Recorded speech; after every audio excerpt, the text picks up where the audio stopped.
Hello guys, in this tutorial we will learn about hold and HLDA signals and working of DMA controller in 8085 microprocessor. This is our input or output device, and then this is our DMA controller, and now comes memory. The usual path of data transfer is through microprocessor. First data goes into microprocessor and then goes into input or output device.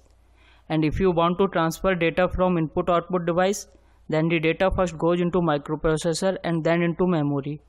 When huge amount of data is to be transferred between memory and input output device at a faster rate, then DMA operation is used with the help of DMA controller.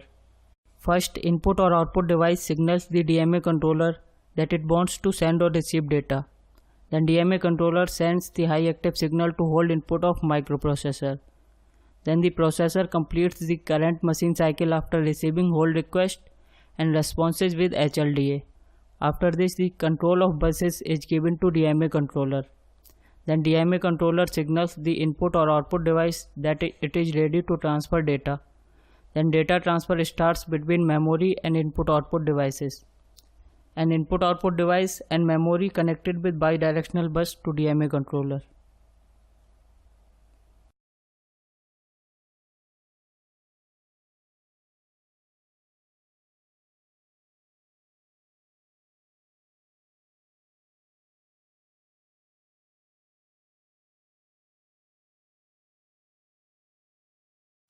Now thanks for watching. If you like the video, then please subscribe our channel.